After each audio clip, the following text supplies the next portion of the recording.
Here we're going to run our second row of bias so that we can do the second set of loops that forms our bridging.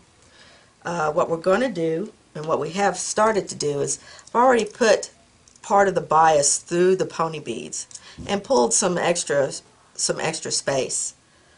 We're going to pin this down to our board, making sure that our edge is aligned with this 1-inch spacing. So just going to pin that down and make it nice and stable.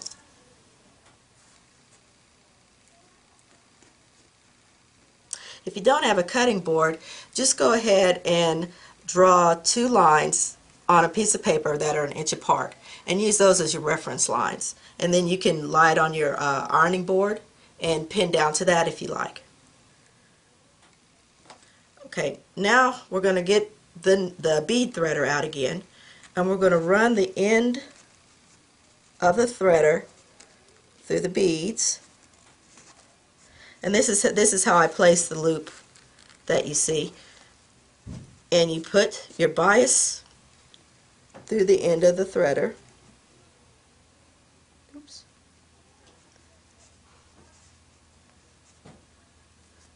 And you leave yourself a little extra. And now what you'll do is you'll gently pull the threader so that it comes through each of the beads. See how the bias is being pulled through?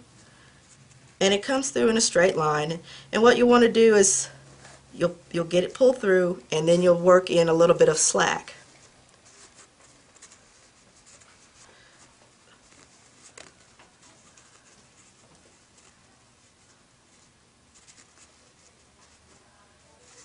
And there you have it.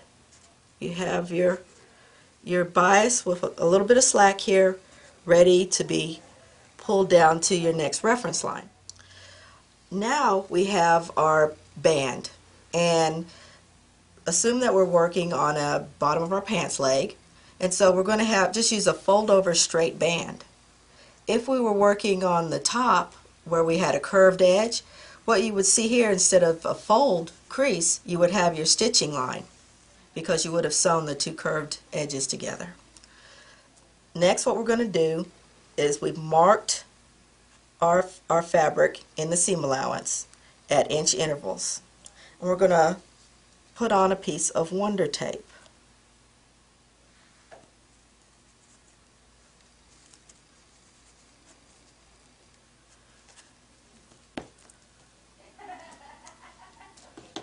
After we place the Wonder tape on the seam allowance, we're going to pick it up and we're going to align it with this inch mark. And we're going to align the inch intervals along this line, which is 1 inch away from our fabric edge. And we're going to pin it down to make it secure.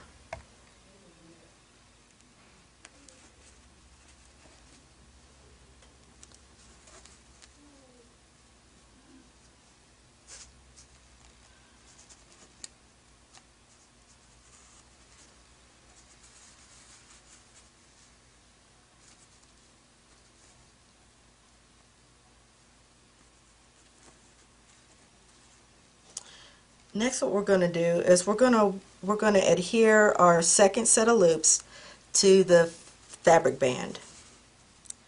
So we'll pull off a little bit of our Wonder tape backing, and again we're only going to work with like maybe 6 to 10 inches of exposed tape.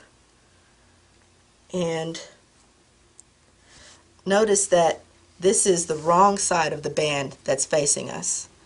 The part that has the Wonder tape is right side up. So now we've moved you in a little closer so you can see what we're doing with our second row of loops.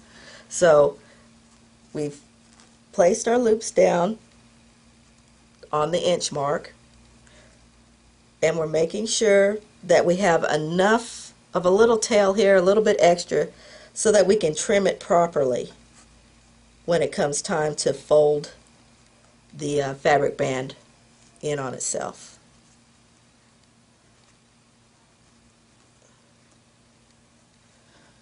So see how we have the tails here, and we're just We're just pressing it down so that the loops are around each of our inch mark intervals.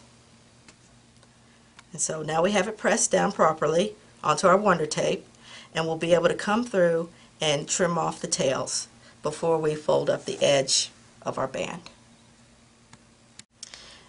We have this prepared now, and we've trimmed our little loops off so that everything is even with the raw edge. So let me address side seams. When I first did this technique and worked my first sample, what I did was I folded my bottom border up, I did my top stitching, and then I just sewed it as a regular pant leg. And I've got it here to where it's clean finished. And this is what it looks like on the outside. In the article, we also said that you could sew up like a tube.